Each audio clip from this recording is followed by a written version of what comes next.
विकासाय पापध्वान्तक्षयाय च श्रीमानाविरभूद्भूमौ रामानुजदिवाकरः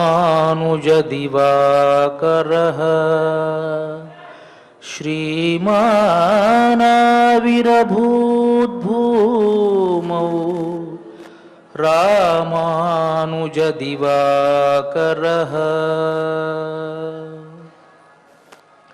శ్రీ శ్వేతవరాహకల్ప అధినాయకుడైనటువంటి వరాహస్వామి పాదారవిందాల చింత అఖిలాండకోటి బ్రహ్మాండ నాయకుడు కలియుగ ప్రత్యక్ష దైవమైనటువంటి వెంకటేశ్వరుని పాద పద్మాల వద్ద తిరుప్పావైజీయర్ అనేటువంటి పేరు కలిగినటువంటి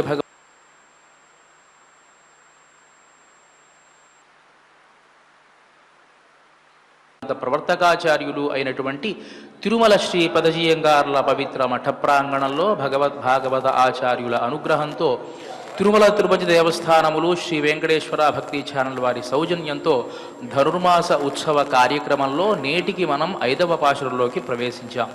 ప్రతిరోజు మాదిరిగానే భగవద్ రామానుజుల వైభవాన్ని కొంత తెలుసుకొని కార్యక్రమంలోకి ప్రవేశిద్దాం.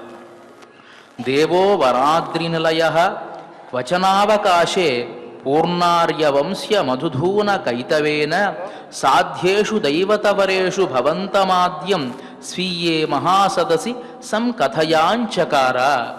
వాధూల వీరరాఘవాచార్య స్వామివారు అనుగ్రహించినటువంటి భగవద్ రామానుజ అతిమానుషస్తవంలోని 32వ శ్లోకం ఈ శ్లోకం. భగవద్ రామానుజుల వైభవాన్ని వారు తెలియజేస్తున్నారు. ఈ విధంగా ఒకానొక సందర్భంలో తిరుమారిరుంశోలై అనేటువంటి దివ్య దేశంలోకి భగవద్ రామానుజులు వేంచేశారట. అక్కడ అరుళప్పాడ్ భగవద్ రామానుజులకు చెబితే భగవద్ రామానుజులు వారి శిష్య బృందం అంతా కూడా కోవలలోకి వేంచేశారు.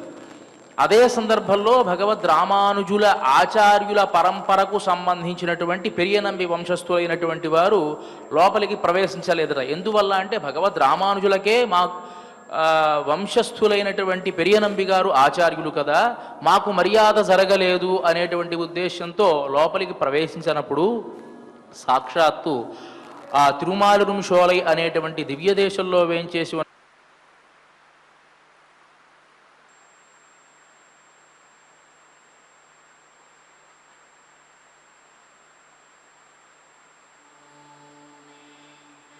దశరథ చక్రవర్తి అదేవిధంగా వసుదేవుడు ఏ విధంగా నన్ను మానవమాతృడిగానో భావించారో అదేవిధంగా మీరు కూడా భగవద్ రామానుజులు మీ వంశస్థులైనటువంటి పెరియనంబి గారి దగ్గర శిష్యుడుగా ఉన్నాడు అనేటువంటి భావనతోనే చూస్తున్నారు కానీ ఆయన పరస్వరూపాన్ని మీరు చూడడం లేదు.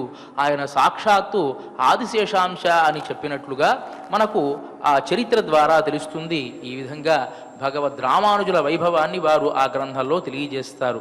మరి అంత మహామహిమాన్వితులైనటువంటి భగవద్ రామానుజాచార్యుల పరంపరకు సంబంధించినటువంటి 2 మహనీయులు ఇక్కడ వేంచేసి ఉన్నారు.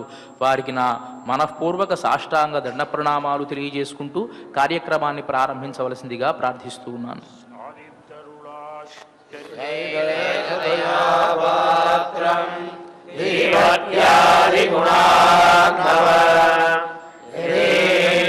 ప్రవణం వందే రమ్యజాదరం మునే లక్ష్మీనాథసమారంభా నారాయణమధ్యమా అస్మదాచార్యపర్యంతా వందే గురుపరంపరా యో నిత్యమచ్యుతపదాం భుజయుగ్మయుగ్మ వ్యామోహయస్తగిగణాని తృణాయ మేనే అస్మద్గురోన్ భగవతోస్య దయైక సింధో రామానుజస్య చరణౌ శరణం ప్రపద్యే. మాయావికారివదయస్తనయా విభూతిః సర్వం జగేవ నియమేన మయన్మయా ఆజ్ఞస్య కులభయే పగుణాభిరామ శ్రీమత్తరంగ్రియుగలం ప్రణమామి మూర్ధ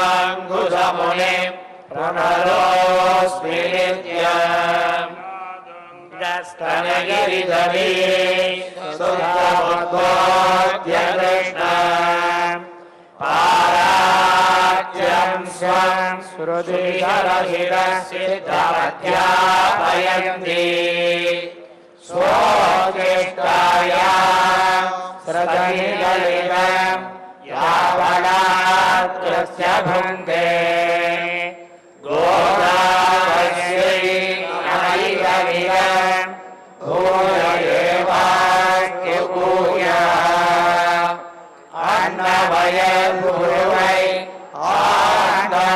आनन्दमयङ्गर्के पन्नतिरुप्पावै पैवरियम् இன்னிசையால் பாடிக் கொடுத்தால் நற்பாமாலை பூமாலை சூழிக் கொடுத்தாரை சொல்லு சூழிக் கொடுத்த சுடர் கொடிய தொல்வாரை பாடி அருள வல்ல பல்வளையாய் நாடினே என்ன இம்மாற்றம் நாகளவா பண்ணவே நல்கு வடமதுரை மைந்தரை தூய பெருநீர் யமுனை துறைவனை ஆயர் குலத்தில் ஓன்ற மணி விளக்கை தாயை குழல் விளக்கம் செய்த தாமோதரனை தூயமாய் வந்து நாம் தூவித் தொழுது பாடினாள் பாடி மனத்தினார் செய்திருக்க போல விடையும் புகுதருவான் நின்றனவும் தீயில் தூசாதும் செப்பேரோருமாய் தவோர் கோவிந்தன் பாடுவோர் சோதி மணிமாடன் தோன்றுவோர் நீதியால் நல்லபக்தர் வாடுவோர் நான் மறைகளோர் வெள்ளையோட்டோர் வேதக்கோர் பாடங்கள் ஜீக்கும் பரமநடி காட்டும் வேதமனைத்துக்கும் மிக்காகும் கோயில்கள் ஐந்தும் அறியாதானிடரை வையம் சுமப்பதும் வம்பேடி பூரத்தில் ஜலத்துயிர்கால் வாழியே திருப்பாவை முப்பதும் செப்பினாய் வாழியே பெரியாழ்வார் பெற்றெடுத்த பெண் பிள்ளை வாழியே பெரும்போதோர் மாமுனிக்கு பின்னாய் வாழியே ஒருவற்று மூன்றுரைத்தான் வாழியே புயலரங்கற்கே உகந்தரித்தான் வாழியே மறுமாறும் திருவள்ளி வளராய் வாழியே கண்முழுவையவர் கோரை மலர் பழங்கள் வாழியே. శ్రీమతే రామానుజాయ నమః శ్రీమద్వరవరమునయే నమః. ముందుగా పాశురాన్ని అనుసంధానం చేసుకొని పాశుర అర్థాన్ని ఆస్వాదిద్దాం. மாயனை மண்ணு மாயனை மண்ணு வடமதுரை மைந்தனை மைந்தனை தூய பெருநீர் யமுனை துறைவனை யமுனை துறைவனை ஆயர் குலத்தினில் ஆயர் குலத்தினில் தோன்றும் மணிவிளக்கை தோன்றும் மணிவிளக்கை தாயை குடல் விளக்கம் செய்த தாயை குடல் விளக்கம் செய்த தாமோதரனை தாமோதரனை பூயோமாய் வந்து நாம் பூயோமாய் வந்து நாம் பூமலர் தூவித் தொழுது தூமலர் தூவித் தொழுது வாயினால் பாடி வாயினால் பாடி மனத்தினால் சிந்திக்க மனத்தினால் சிந்திக்க போய பிழையும் போய பிழையும் பூதருவா நின்றனவும் புகுதருவாய் நின்றனவும் தீயினில் தூஷாகும் தீயில் தூசாகும் செப்பேலோரெம்பாவார் செப்பேலோரெம்பாவாய். ఆండాళ్ తిరుపడిహళే శరణం. ప్రియ భగవద్బంధువులారా, తిరుప్పావై వ్రతంలో ఇవాల్టి పాశురం 5వ పాశురం. మొదటి పాశురంలో ఈ వ్రతం దేనికోసం చేస్తూ ఉన్నామో చెప్పారు. 2వ పాశురంలో వ్రతానికి కావలసినటువంటి నియమాలన్నీ చెప్పడం జరిగింది. 3వ పాశురంలో వ్రతం ఆచరిస్తే వచ్చేటువంటి అవాంతర ప్రయోజనం, లోకం సుభిక్షంగా ఉండడం అనేటువంటి ఆ ప్రయోజనం చెప్పబడింది. 4వ పాశురంలో సాక్షాత్తు వర్షానికి అధిదేవత అయినటువంటి వరుణుడు వచ్చి మీకు కావలసినటువంటి కార్యాన్ని చేస్తాను అని చెప్పడం జరిగింది. ఇక వ్రతం ప్రారంభించాలి. వ్రతం ప్రారంభించాలి అంటే ఒక్కొక్కరికి కొన్ని అనుమానాలు ఉంటాయి కదా. కాబట్టి ఒక్కొక్కళ్ళకు అనుమానం వచ్చింది. ఏమ్మా, ఇంత గొప్ప వ్రతాన్ని మనం చేస్తూ ఉన్నాము కదా, ఒకవేళ గనక విఘ్నం ఏదైనా వస్తేనో అని అంది ఒక గోపిక. వెంటనే ఒక గోపిక అంది కదా, ఆదిలోనే హంసపాదలాగా శుభం పలకాలి కానీ ఎవరైనా ప్రారంభంలో అశుభాన్ని పలుకుతారా? ఏదన్నా న్యాయంగా ఉన్నదా? అయినా నీకు ఆ ఆలోచన ఎందుకు వచ్చింది? వ్రతం చేద్దాము అని మనం అనుకున్నటువంటి వెంటనే శుభసూచకంగా సాక్షాత్తు వరుణదేవుడే వచ్చి నేను వానలు కురిపిస్తాను అని అన్నాడు కదా, మరి దాన్నెందుకు నువ్వు గమనించడం లేదు అని అంటే, ఇప్పుడు అదే పెద్ద తిరకాసమ్మా. ఏమిటి అంటే కొన్ని సందర్భాల్లో భగవంతుడు మనని తప్పుదోవ పట్టిస్తూ ఉంటాడు. కృష్ణ పరమాత్మ కదా, చెప్పింది చెయ్యడు. కొన్ని చమత్కారాలు చేస్తూ ఉంటాడు ఆయన. ఇచ్చినట్టే ఇస్తాడు, చిన్న చేపనిచ్చి పెద్ద చేపను తీసుకుని వెళ్ళే రకం అన్నమాట ఈయన. అదేమిటమ్మా అలా అంటావు? అవునమ్మా, ఇప్పుడు ఆ వరుణుడు రాకపోతే వచ్చిన నష్టమేమీ లేదు. మనం 2 ప్రయోజనాలు ఇక్కడ ఆశించాం. ఒకటి ఏమిటి అంటే, మనకు కావలసింది కృష్ణుణ్ణి మనం భర్తగా పొందాలి అనేటువంటి ప్రయోజనం ఒకటి. రెండవది, ఈ ప్రపంచమంతా సుభిక్షంగా ఉండాలి అనేటువంటిది రెండవది. రెండవ ప్రయోజనమైనటువంటి లోకమంతా సుభిక్షంగా ఉండాలి అనడానికి వరుణదేవుడు వచ్చాడు, ఇచ్చేస్తూ ఉన్నాడు, నేను చేస్తానన్నాడు. ఇప్పుడు నాకు వచ్చిన అనుమానం ఏమిటంటే, 2 పనులలో కూడాను ఒక పని చేసి ఒక పని చేయకుండా ఉంటే అదేమిటమ్మా అట్లా అంటావు? అవునమ్మా, కృష్ణుడు ఎప్పుడూ కూడా అలాగే చేస్తాడు. ఒకానొక సందర్భంలో దుర్యోధనుడు అర్జునుడు వెళ్ళారు యుద్ధానికి పూర్వం కృష్ణుడి యొక్క సహాయం పొందడానికి. పాదాల దగ్గర అర్జునుడు కూర్చున్నాడు, తల దగ్గర దుర్యోధనుడు కూర్చున్నాడు. సరే, అర్జునుడిని చూశాడు. ఏం అర్జునా, నీకేం కావాలి అంటే ఆయన నమస్కారం చేశాడు, అయిపోయింది. ఏమి కావాలి అంటే వెనకాల ఉండేటువంటి దుర్యోధనుడేమో భయపడడం ప్రారంభించాడు. ఏమి కావాలంటే సైన్యాన్ని అడుగుతాడేమో, మనకి కావలసింది సైన్యమే కదా అని. సరే, వెంటనే ఈయన అన్నాడు కదా, సైన్యం ఒకవైపు ఉంటుంది, నేను ఒకవైపు ఉంటాను. అది కాకుండా నేను ఒకవైపు ఉన్నా కూడాను ఏ ఆయుధాన్ని నేను పట్టను, కాబట్టి నేను కావాలా సైన్యం కావాలా అని అడిగితే అర్జునుడు కాస్త పాపం భక్తి కలిగినటువంటి వాడు కాబట్టి నాకు నువ్వు ఉంటే చాలు కృష్ణ అన్నాడు. దుర్యోధనుడేమో నాకు ఈ సైన్యం ఉంటే చాలు అన్నాడు. ఇదే తిరకాసు అంటే కృష్ణ పరమాత్మతో. ఇచ్చినట్టే ఇస్తాడు, కానీ సైన్యాన్ని అంతటినీ దుర్యోధనుడికి ఇచ్చాడు, తాను మాత్రం అర్జునుడి పక్కన ఉన్నాడు. ఎలాంటి ఆయుధం పట్ల జయం ఎవరికి వచ్చింది? పాండవులకు వచ్చింది. కాబట్టి పరమాత్మ ఇచ్చినట్టే ఇస్తాడమ్మా. 2 ప్రయోజనాలు మనం చెప్పాం. ఒకటేమో ఈ లోకమంతా సుభిక్షంగా ఉండడం, ఒకటేమో మనము కృష్ణ పరమాత్మని భర్తగా పొందడం. ముందే ఆయన వరుణదేవుణ్ణి పంపించి ఈ ప్రయోజనాన్ని చేకూరుస్తున్నాడు అంటే చిన్న చేపని ఇచ్చాడు, పెద్ద చేపని ఇవ్వడం లేదు. ఈయన మనని మోసం చేస్తాడేమో అని భయం వేస్తోంది అని అంది ఒక గోప బాలిక. ఇంకో గోపబాలిక అంత భయం అవసరం లేదమ్మా, ఇబ్బంది ఏమీ లేదు, మనం కృష్ణుణ్ణి ప్రార్థిస్తూ ఉన్నాం, ఆయన మాయాచేష్టితాలని మన దగ్గర చేయుడు, ఆయన చాలా మంచివాడు, ఆయన తన భక్తుల్ని మోసం చేసేటువంటి వాడు కాదు, తన భక్తులకి ఇబ్బంది పెట్టేటువంటి వాళ్ళని మోసం చేసేటువంటి వాడే, అయినా మనం భయపడాల్సినటువంటి అవసరం లేదు అని ఒక గోపబాలిక.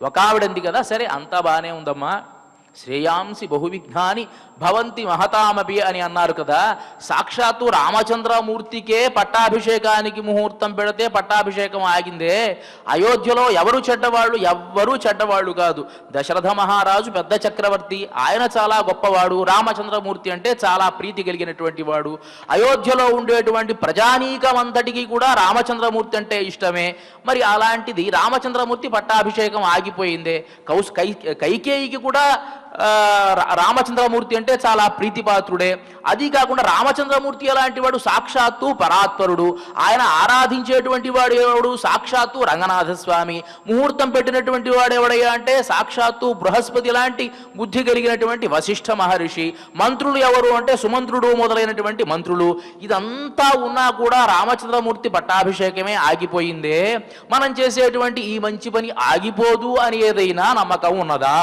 ప్రారంభించి మళ్ళీ మధ్యలో ఆపేస్తే బాగుండదు కదా అన్నది ఒక గోపబాలిక.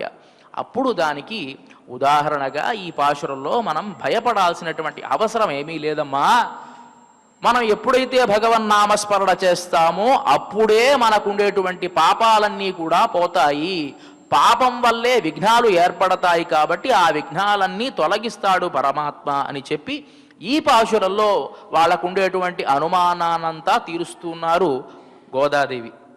మాయనై మన్ను వడమధురై మైందనై, మాయనై చాలా ఆశ్చర్యకరమైనటువంటి చేష్టితాలు కలిగినటువంటి వాడు, మాయా చేష్టితాలు కలిగినటువంటి వాడు.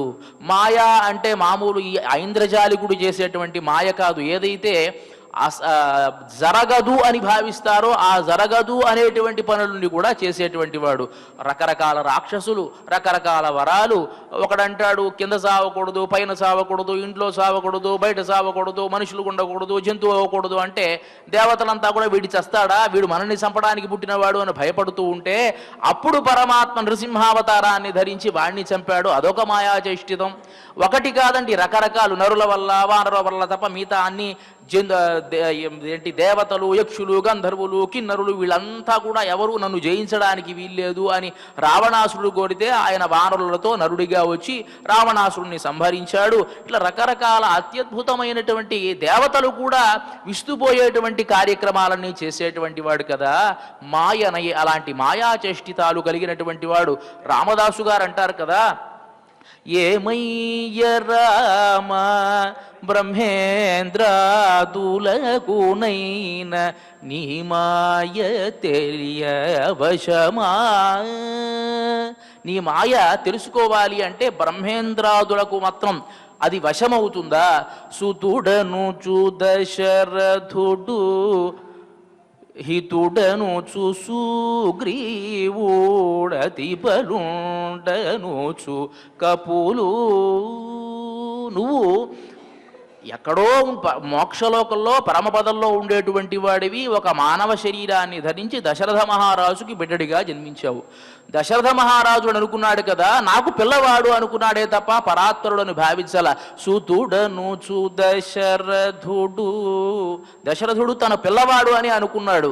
హితుడను సుగ్రీవు, తనకు సహాయం చేస్తాడు రాముడు అని అనుకున్నాడే తప్ప వచ్చినవాడు సాక్షాత్తు పరాత్పరుడు పరంధాముడు అని సుగ్రీవుడు అనుకోలా.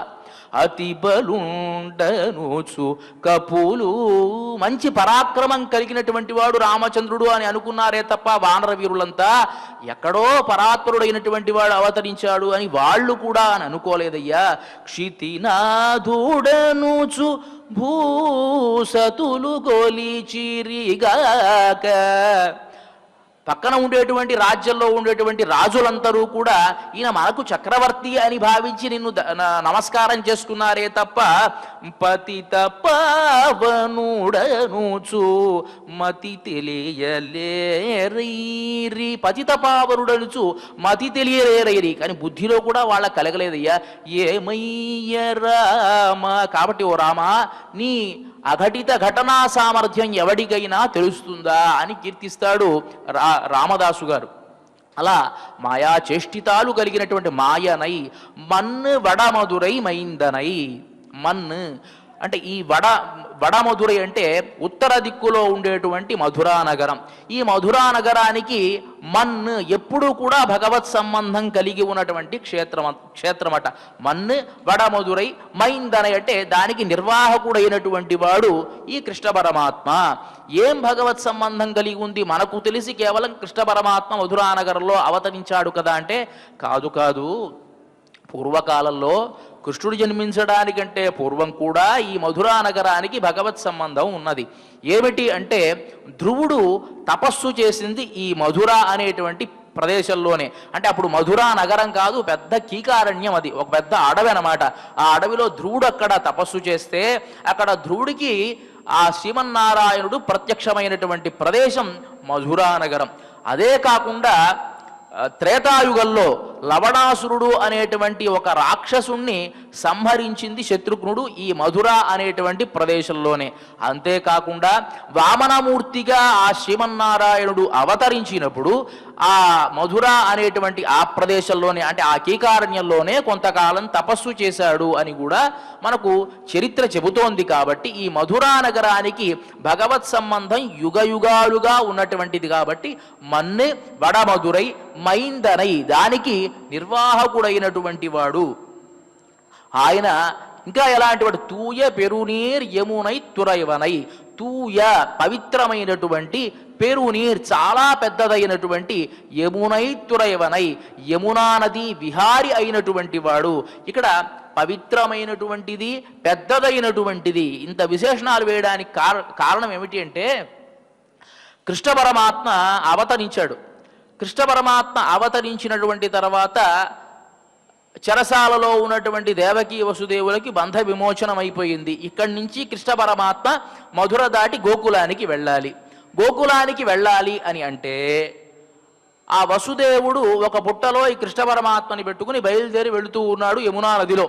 వెళుతూ ఉంటే కొంత దూరం నడిచాడు, మోకాలు లోతు వచ్చింది. ఇంకా కొంత దూరం నడిచాడు, నడుము లోతు వచ్చి, కొంత దూరం నడిచాడు, గొంతు వరకు మునిగాడు. ఇంకా కొంత తల కూడా మునిగిపోతూ ఉన్నది. తల వరకు మునిగిన తర్వాత ఒక్కసారిగా యమునా నది మొత్తం తగ్గిపోయిందట. ఎందువల్ల? ఇప్పుడు మాత్రం తగ్గిందే, అప్పుడు మాత్రం ఎందుకు అలా ఉంది అంటే భగవంతుని యొక్క పాదస్పర్శ కోసం, అంటే తల మీద పెట్టుకున్నాడు కదా వసుదేవుడు, ఆ పాదస్పర్శ కావాలి అని చెప్పి అంతవరకు అది పెరిగింది. ఎప్పుడైతే ఆ కృష్ణ పరమాత్మ యొక్క పాదాల విందాల స్పర్శ తగిలిందో వెంటనే దారి ఇచ్చింది. అది దారి ఇవ్వడమే కాకుండా వెళ్ళిన తరువాత అక్కడి నుంచి మళ్ళీ యోగమాయని అక్కడి నుంచి తీసుకుని మధురా నగరానికి తీసుకుని వచ్చిన తర్వాత ప్రవాహం కాస్త బాగా ఉద్ధృతమైందట. ఏమిటి? పెరునీర్, యమునా నది అనుకుంది కదా. కృష్ణ పరమాత్మ మధురా నగరం దగ్గర నుంచి గోకులానికి వెళ్ళాడు. మళ్ళీ ఏ దుర్మార్గుడు కూడాను ఈ యమునా నదిని దాటతాడేమో అనేటువంటి ఉద్దేశంతో ఒక్కసారి తన ప్రవాహాన్ని ముందు కంటే కూడా ఎక్కువ చేసుకుంది. కాబట్టి పెరునీర్ అంటే చాలా పెద్దదైనటువంటి నీరు కలిగినటువంటి, యమునాంచాతి గంభీరా నానావర్త జశాకులామని కీర్తిస్తారు భాగవతంలో.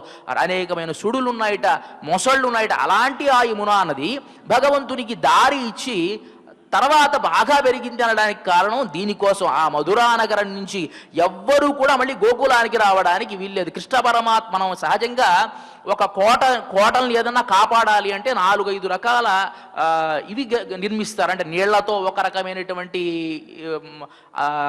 ప్రాకారం నిర్మిస్తారు. మనకి నరకాసురుడి వృత్తాంతం చూసుకుంటే తెలుస్తుంది. అగ్నితో ఒక ప్రాకారం, తర్వాత ఈ మొసళ్ళు కలిగినటువంటి ఒక పెద్ద ప్రాకారం, ఇట్లా రకరకాల ప్రాకారాలు ఆయన అంతఃపురంలోకి ప్రవేశించకుండా నరకాసురుడు ఏర్పాటు చేసుకున్నట్టు. అట్లా ఈ గోకులానికి మధురా నగరం నుంచి ఎవ్వరూ రాకుండా తన ప్రవాహాన్ని బాగా ఉద్ధృతి చేసుకుందట ఈ యమునా నది. కాబట్టి పెరునీర్, ఇంకా తూయ పెరునీర్, చాలా పవిత్రమైనటువంటి నీరు అని చెప్పడానికి కారణం ఏమిటి అంటే, సహజంగా ఏ నది కన్నా భగవత్ సంబంధం ఉంటుంది, కానీ ఈ నదికి భగవంతుని భక్తులైనటువంటి గోపికల సంబంధం కూడా ఉండడం వల్ల ప్రతిరోజు వెళ్ళగానే వాళ్ళు ఆ యమునా నదిలో స్నానం చేస్తారు, కృష్ణ పరమాత్మ స్నానం చేస్తాడు. ఈ సంబంధం వల్ల తూయ పవిత్రమైనటువంటి పెరునీర్, అంత గొప్పదైనటువంటి ప్రవాహం కలిగినటువంటి పెరునీర్ యమునై తురైవనై, ఆ ఒడ్డులో విహరించేటువంటి వాడు. అంటే అక్కడ గోపబాలికలంతా కూడా వస్తూ ఉంటారు కాబట్టి అక్కడ విహరించేటువంటి వాడు. అంతేకాకుండా ఆయర్ కులత్తినిల్ తోన్రుం మణివిళక్కై అని అనవచ్చు, అణివిళక్కై అని అనవచ్చు. అక్కడ ఆయర్ కులత్తినిల్ తోన్రుం, గోకులంలో ఈ గొల్లపల్లెలో ఉండేటువంటి కులల్లో జన్మించినటువంటి అణివిళక్కై, సుందరమైనటువంటి ఒక దీపము. అది కాకుండా మణివిళక్కై, మణిలాంటి ఒక దీపము అని చెప్తూ ఉన్నారు ఇక్కడ. ఏమిటి, గోకులంలో జన్మించాడా కృష్ణ పరమాత్మ అంటే, మధురానగర్లో జన్మించినా కూడాను గోకులంలో పుట్టి పెరిగాడు కాబట్టి యశోదాదేవి దగ్గరే పుట్టినట్టుగా ఆళ్వార్ల యొక్క భావన. అంతేకాకుండా ఇక్కడ మణివిళక్కై, ప్రకాశించడానికి, ప్రకాశించేటువంటి వాడు అని చెప్పడానికి కారణం ఏమిటి అంటే, పరమాత్మ ఆలోచించట, ఎక్కడో మోక్షంలో ఉన్నాడు, ఎవరు గమనించేవాళ్ళు. ఇప్పుడు అందరూ కోటీశ్వరులే అనుకోండి, అక్కడ ఒక మనకు భవంతి ఉంది, ఎవడు గమనిస్తాడు, ఎవడు గమనించాడు. అంత చుట్టూ గుడిసెలుంటే మధ్యలో ఒక పెద్ద భవంతి కడితే అడ్రస్ కూడా చెప్పాల్సిన అవసరం లేదు, అదిగో ఆ భవనంలో ఉన్నటువంటి వాడు ఫలానా ఆయన అని చెప్పవచ్చు కదా. అదేవిధంగా మోక్షలోకంలో ఉంటే ఎవరు గమనించే నిత్యులు ముక్తులు అందరూ కూడా ఈయనకి ఎంత శక్తి ఉందో, ఈయనకి ఎంత అందం ఉందో అంత అందం ఉండేవాళ్ళే చుట్టూ పోగేస్తున్నారు, నమస్కారం పెడుతున్నారు. మొత్తం లైట్లలో ఒక లైట్ ఈయన, కాబట్టి ఈయనకేం ఆనందం కలగల. తర్వాత రకరకాల అవతారాలు చేశాడు, మత్స్యావతారం ధరించాడు, ఎవరు గమనిస్తారండి, చేపలా కొలవు, మనుషులకి దగ్గర కాదు. కూర్మావతారం అదే, నరసింహావతారం అయితే భయంకరమైనటువంటి అవతారం, దగ్గరికి వెళ్ళాలంటేనే ఏం మీద పడతాడో తెలియదు, చాలా ఉగ్రమైనటువంటి స్వభావము. వామనావతారం ధరించాడు, వెంటనే వెళ్ళిపోయాడు. ఇలా అవతారాలు ధరించి అనుకున్నట్ట మానవ మాతృడిగా జన్మిస్తే బాగుంటుంది అని చెప్పి రామచంద్రమూర్తిగా అవతరించాడు. కానీ రామచంద్రమూర్తి ఎవరు కుమారుడు? దశరథ చక్రవర్తి యొక్క కుమారుడు. ఎవరైనా దగ్గరికి రాగలరా, మాట్లాడగలరా? దశరథ చక్రవర్తి కుమారుడు కాబట్టి అమ్మో చాలా దూరంగా ఉండాలి. ప్రేమ ఉన్నది, మాట్లాడాలి అని ఉంటుంది, కానీ మాట్లాడలేరు, ప్రేమని ప్రకటించలేరు, దూరంగానే ఉంటున్నారు. అది కూడా ఆయనకి నచ్చలేదట. ఇంకా మనుషులకి దగ్గరగా ఉండాలి అనేటువంటి ఉద్దేశంతో తాను మధురలో జన్మించిన, అక్కడ కూడా మళ్ళీ చక్రవర్తి కుమారుడే, అక్కడ జన్మిస్తే మళ్ళీ గౌరవించరు, మళ్ళీ మనకు మనుషులు దగ్గరవరు అనేటువంటి ఉద్దేశంతో గోకులంలో వచ్చి పెరిగాట. ఇప్పుడు ప్రకాశిస్తూ ఉన్నాడు. ఇప్పుడు మొత్తం చీకటి అనుకోండి, ఆ చీకట్లో ఒక చిన్న దీపం పెడితే ఎంత బాగా వెలుగుతుందో, అలాంటిది పెద్ద లైట్ పెడితే ఎంత బాగా వెలుగుతుంది. కాబట్టి ఆయర్ కులత్తినిల్ తోన్రుం మణివిళక్కై, అలా ప్రకాశిస్తుంది. గోకులంలో అందరూ అజ్ఞానులే, ఎవరికి జ్ఞానం లేదు. జ్ఞానం ఉన్నవాడు కేవలం కృష్ణ పరమాత్మే, కాబట్టి ప్రకాశిస్తాడు, అందగాడు, జ్ఞానవంతుడు. కాబట్టి ప్రకాశించడం కోసమే ఆయన ఆలోకం నుంచి ఇక్కడికి వచ్చాడు. కాబట్టి ఆయర్ కులత్తినిల్ తోన్రుం మణివిళక్కై తాయై కుడల్ విளக்கம் செய்த దామోదరనై, తాయై కుడల్ విளக்கம் செய்த దామోదరనై. అంతవరకు కూడా గొడ్రాలు అనేటువంటి పేరు పొందినటువంటి యశోదాదేవి తాయై కుడల్, ఆ గర్భాన్ని విళక్కం చేద, ప్రకాశింపజేసినటువంటి దామోదరనై, దామోదరుడైనటువంటి వాడు. నిజంగా ఈ దామోదర వృత్తాంతం ఎన్నిసార్లు వింటూనే ఉండాలనిపిస్తుంది. ఇక్కడ యశోదాదేవి గొడ్రాలు అనేటువంటి మాట పడి చాలా సంవత్సరాల తర్వాత ఒక సంతానానికి అంది. పాపం సరే అది యోగమాయ, ఆవిడ వెళ్ళిపోయింది. తినే పిల్లవాడుగా పెంచుతోంది కదా, ఒక్కగానొక్క పిల్లవాడు. కానీ ఇప్పటికీ మనం ఏం చెప్తామండి, ఎవరన్నా చెప్తే కృష్ణుడిలాగా అలరి చేస్తూ ఉన్నాడు, యశోదాదేవి లాంటి తల్లి అని చెప్తాను తప్ప, ఎవరైనా వేరే 100 మంది పిల్లల్ని గంది గాంధారి, అలా గాంధారితో పోలి గాంధారిలా ఉన్నావు అని అంటాడు ఎవడన్నా ప్రపంచంలో? ఎవ్వడనడు. పోనీ కౌసల్యాదేవిలా ఉన్నావు అంటాడు ఎవడన్నా? అలా కూడా అనడు. కానీ యశోదాదేవిలా ఉన్నావంటే ఎంత ఆనందం కలుగుతుంది. కృష్ణుడు లాంటి పిల్లవాడిని కన్నాడు అంటే ఎంత ఆనందం కలుగుతుంది. అంటే రాముడు లాంటి పిల్లవాడైతే అవ్వచ్చుగాక, కానీ కృష్ణుడు లాంటి పిల్లవాడంటే అదొక కొంటె చేష్టలు, చిలిపి చేష్టలు, ఒక ఆనందం, ఒక దుఃఖం, ఇవంతా కలగలిసి ఎంత ఆనందం కలిగిస్తుంది మనకి. కాబట్టి తాయై కుడల్ విళక్కం చేద దామోదరనై, ఆ దామాన్ని ఉదరానికి బంధించుకొని యశోదాదేవి యొక్క పేరు ప్రఖ్యాతులు ఈ ప్రపంచమంతా వ్యాపించేట్టుగా చేసినటువంటి వాడు. ఒకానొక సందర్భంలో అల్లరి చేష్టలు చేస్తూ ఉన్నాడు కృష్ణ పరమాత్మ. ఆయన ఏం చేశాడు, కాలంలో ఈ లైట్లంతా ఉండవు కదా, ఒక బుడ్డి లాంతరు వెలిగించుకొని పాపం ఈవిడ మొత్తం వెన్న చిలుకుతూ ఉంటే వచ్చాడు. వచ్చి నోట్లో ఇంత నీళ్లు పోసుకుని ఒక్కసారి ఊశాడు. దీపం కాస్త ఆరిపోయింది. ఆ చీకట్లో, అసలే చీకటి, ఆ చీకట్లో నల్లవాడు వెళ్ళాడు, ఆ వెన్న తీసుకున్నాడు, తిన్నాడు. మళ్ళీ పాపం కాసేపు అయిన తర్వాత మళ్ళీ లాంతరు వెలిగించుకుంది, మళ్ళీ ఆ వెన్న చిలుకుతూ ఉంది. మళ్ళీ అట్లానే చేశాడు. చీకట్లో వస్తాడు, ఊస్తాడు, కొంచెం కొంచెం వెన్న తీసుకుని వెళుతూ ఉన్నాడు. కాసేపు అయిన తర్వాత మళ్ళీ దీపం వెలిగి చిలుకుతూనే ఉంది. ఇందాక నుంచి చిలుకుతూ ఉన్నాను, వెన్న బట్టలేదేమిట్రా అని చూస్తూ ఉంటే ఆ దీపం వెలుతురు చూసుకుని కొంచెం అట్లా చూసిందట. అక్కడ పాడుబడిపోయినటువంటి ఒక రోలు ఉంది అక్కడ. ఆ రోలుని తిరగవేసి దానికి పక్కన దానికి ఒక కృష్ణ పరమాత్మకు ఒక స్నేహితుడు ఉంది, అది కూడా కోతే. అంటే రామావతారం నుంచి కూడా పాప అనుసరిస్తూ ఉన్నట్టుంది ఆ కోతి. దాన్ని అక్కడ పెట్టుకొని ఈయన కొంత తింటూ దానికి పెడుతూ ఉన్నాడు. చూసింది యశోదాదేవి, కోపం వచ్చింది ఆవిడికి. ఒరేయ్, నేను పొద్దున్నుంచి ఇంత కష్టపడుతూ ఉంటే నువ్వు ఆటకాయితనంగా ఆటలు ఆడతావా నాతో అని కర్ర పట్టుకుని వెంబడబడింది. పరిగెత్తాడు ఆయన, మొత్తం పరిగెత్తాడు, అంతా పరిగెడుతూ ఉన్నాడు. మొత్తం ఎంత పరిగెడుతుంది, ఆయన పరిగెడితే ఆయన పట్టుకోగలరా? చిక్కడు సిరి కౌగిటిలో అని అంటారు పోతనామాచుల వారు. ఆయన అదేంటి లక్ష్మీదేవికి చిక్కడు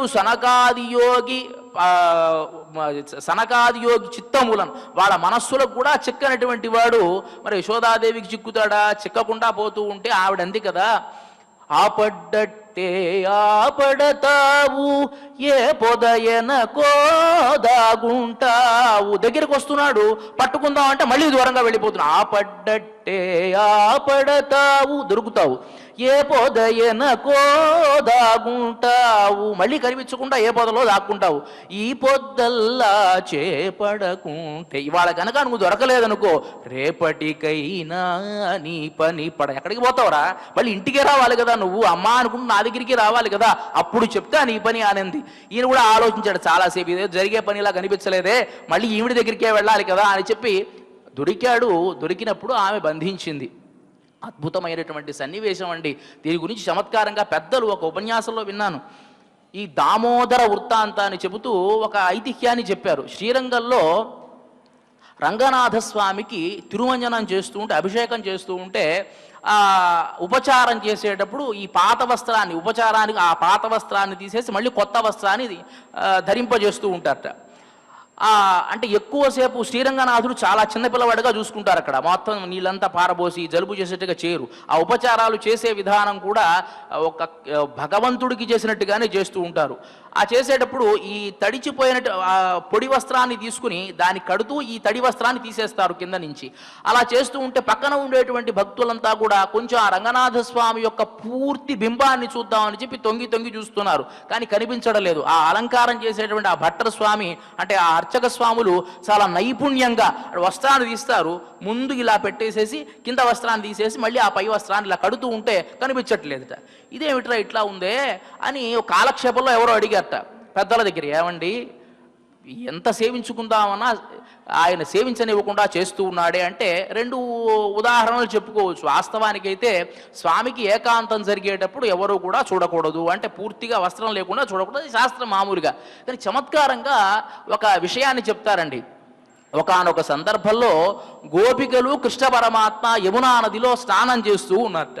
స్నానం చేస్తూ ఉంటే కృష్ణ పరమాత్మ యొక్క ఈ వస్త్రం కాస్త నెమ్మదిగా ఈ నడుము దగ్గర నుంచి కొంచెం కిందకి జారింది.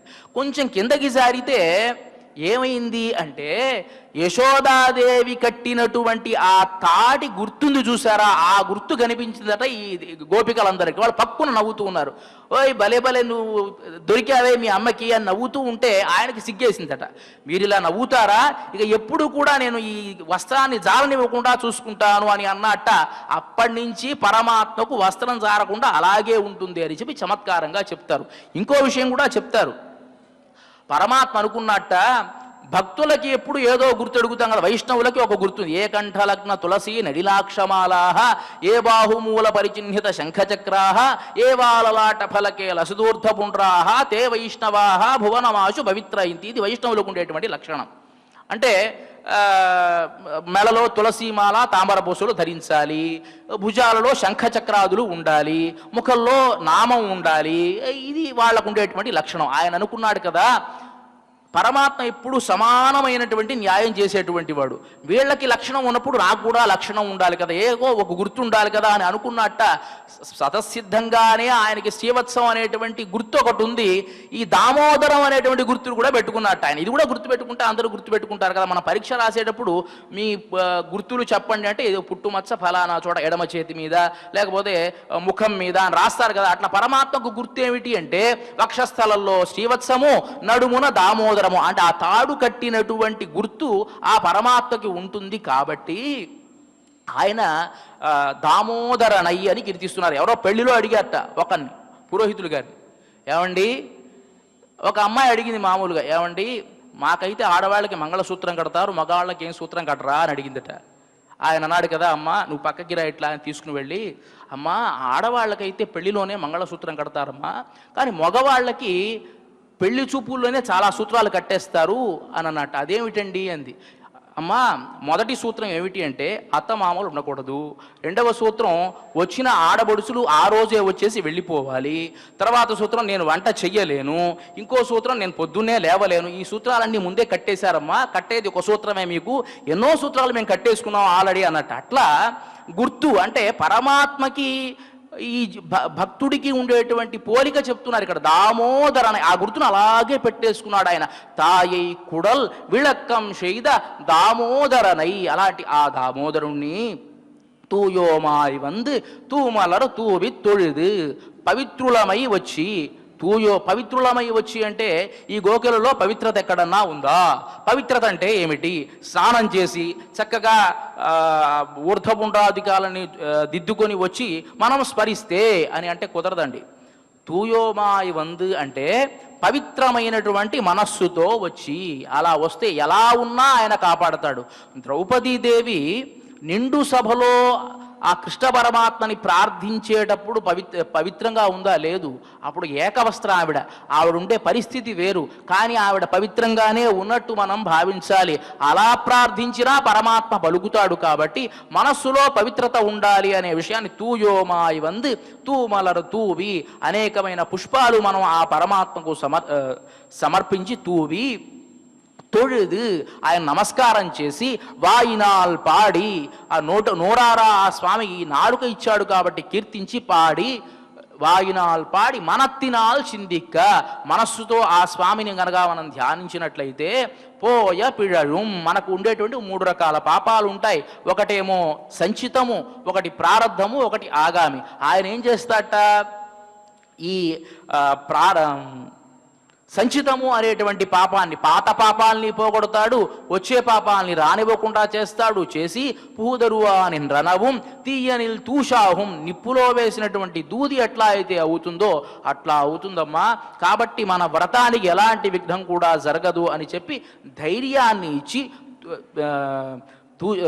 తీయనిల్ తూషాహుం చెప్పేలో రెంబావాయి. కాబట్టి అందరూ కూడా కలిసి ఆ భగవన్నామస్మరణ చేసి ఈ వ్రతానికి ఉపకరిద్దామని చెప్పి ఇవాల్టి ఈ పాశురంలో గోదాదేవి గోపబాలికలందరినీ కూడా వ్రతానికి సంసిద్ధం చేశారు. రేపటి రోజు నుంచి ఒక్కొక్క గోపబాలికలను మేలుకొల్పడం మనం చూస్తాం.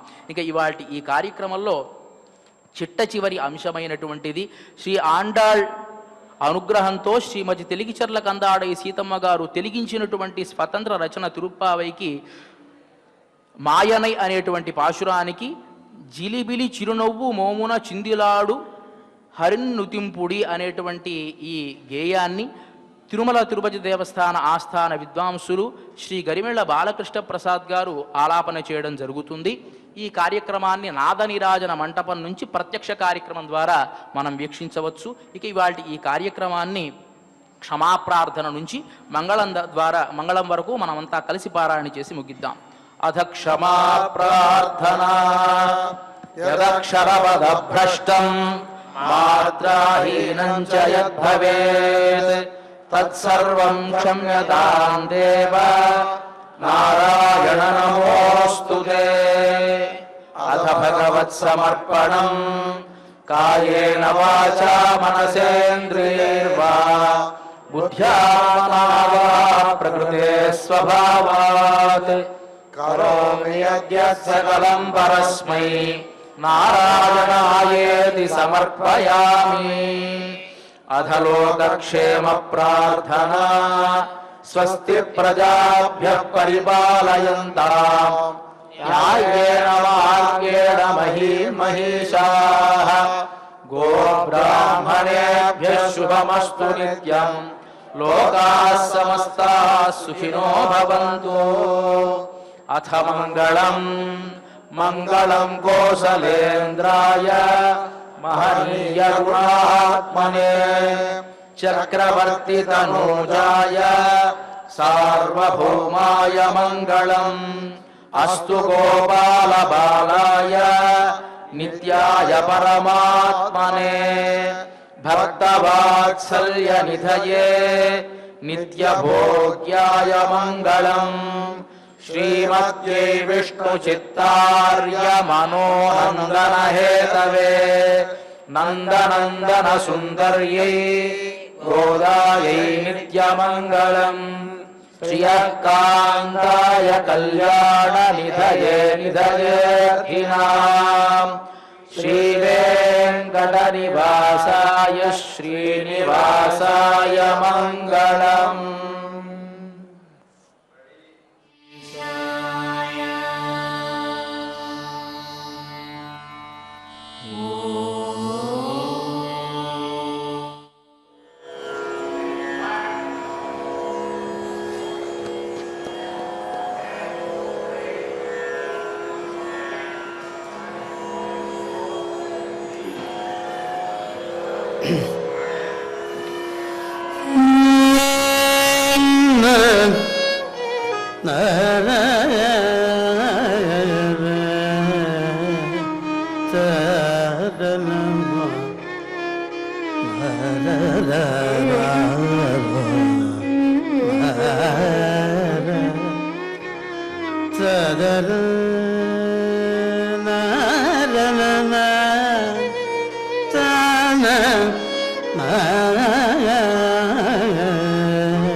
జిలిబిలి చిరునవ్వు మోమున చిందులాడు హరిన్ను తెంపుడి.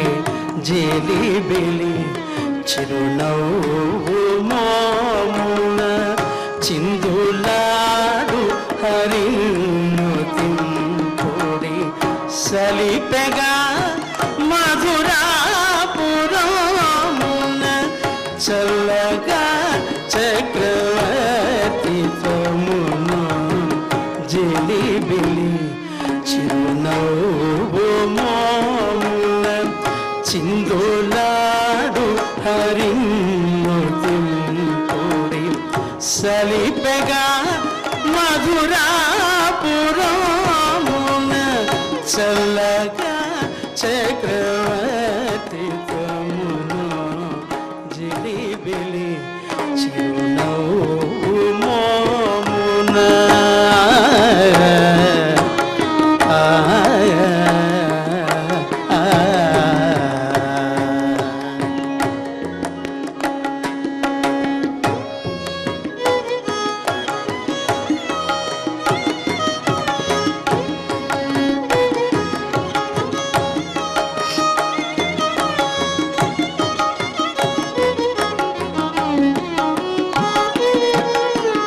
ప్రకటిత మాయా చేష్టితుడై యమున దరిని చరించువాడై. ప్రకటిత మాయా చేష్టితుడై యమున దరిని చరించువాడై. సకల యాదవ భూషణోడగు సౌరి చింతన చేయరుండిక ప్రకటిత మాయా చేష్టితుడై యమున దరిని చెరించువాడై సకల యాదవ భూషణోడగు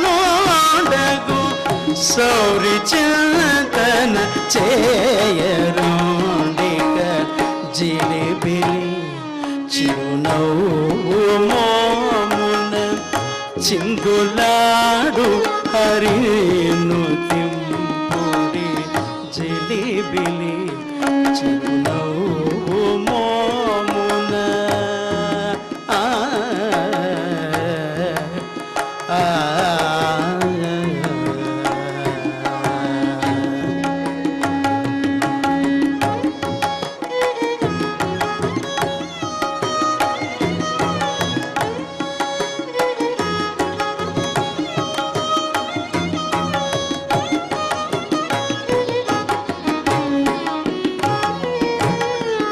కాంత యశోద గర్భసూక్తి ముక్తాపలం వై ముల్లరజు